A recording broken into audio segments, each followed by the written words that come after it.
Welcome back to No Party with B and J, where we don't sugarcoat nothing and we don't protect nobody's political feelings. We're here to tell the truth, straight, raw, and unfiltered. And we have a special guest here today, Dun, my dun, dun, dun. grandson.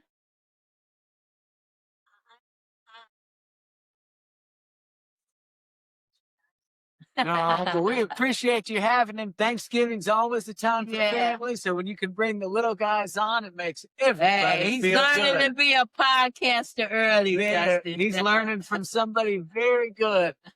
All right. Today, we've got 3 stories that all connect to one thing. When a party starts losing control, they start grasping for power any way they can through redistricting, foreign distractions, and splitting their own movement apart. Exactly. Those maps aren't working. The movement is cracking. And now they're talking war moves overseas to pull people's attention away from the mess right here in home. So let's get into it. So, what happens when your own people start to tell you no? Well, let's start with the redistricting drama. Underground sources are reporting that Trump wanted Republicans in several states to redraw the congressional maps mid-cycle, a straight up power grab to secure more seats. But here's the shocker. Some Republican controlled states have said no. Indiana was by far the loudest, but they're not the only ones. Arizona, Michigan, North Carolina. Insiders say they are rejecting Trump's demand behind closed doors. And that's a major sign of something deeper when your own state lawmakers, your own team, start refusing your play calls. That means the locker room is lost. Republican strategists are warning that switching maps could blow up in their faces. They said it could backfire and cost them seats here in 2026. And that's the thing right there. When people at the state level start pushing back, that means the top isn't in control. Not anymore. It's not, Brenda, and it also shows panic because you only reach for the maps when you feel those voters slipping away. And if your whole plan depends on drawing lines, not earning votes, that means your policies ain't hitting like you think they are. No, they're not going to keep hitting. When the problems at home get too loud, suddenly they want to go overseas. And that's where they're going, because we're about to talk about Venezuela. Underground and alternative sources are reporting that the administration is floating the possibility of military action. They're saying it's all about narco trafficking, but that's always the headline they throw out when they want to move troops somewhere. This is a classic political distraction. Every time things get messy at home, somebody in power starts talking about an overseas mission. And the people are just not buying it. Polls show Americans do not want another intervention. People are tired, they're broke, they're dealing with real problems right here at home.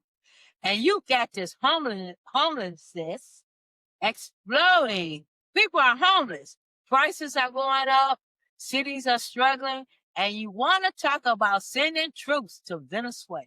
Come on now, B. That is the classic wag the dog at its very finest. Shift the attention, stir up some patriotism, and hope that people forget about the chaos right here at home. And let's be clear. If it wasn't really about humanitarian concerns, we'd be helping the people right here in America who can't afford heat, food, or shelter. That's just facts, Brenda. When a movement eats itself, you know the collapse has already begun. It has begun, Justin. It has. It's happening. Now let's talk about this conversation fracture. Underground reporting says the right-wing movement is splitting into pieces. And not small ones either, Justin.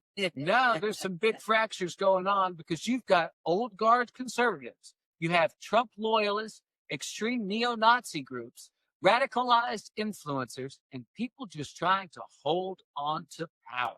Yeah, You got Marjorie Taylor Greene too. That put a That's a big shift. I think that was a big shift. I think she might take some more with her, and if 2 more go, Democrats will be in power. And if all of them are fighting each other, this is the full identity crisis. It is, and even big conservative think tanks and major donors are now pulling back. They don't know who's in charge or what direction this movement is going. And honestly, it doesn't seem like the people inside know where it's going either.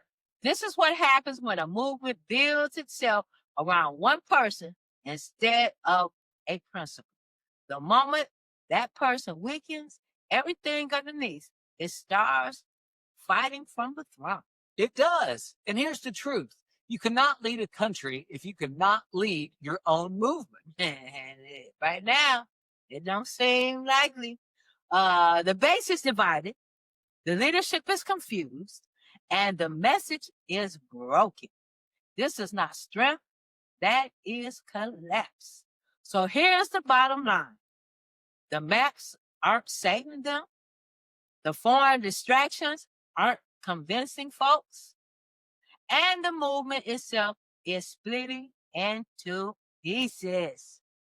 It's simple, B. Power is slipping and people are finally waking up. And that's why we say no party, because both sides play these games, but the people, we deserve better. We do. And there's only one way to change it, because if you can vote, Then vote. if you can't vote, You have 5 who can. and hand deliver those 5 to the polls so all of our voices can make a difference. We're gonna leave it out. Grandson, tell them bye. Bye.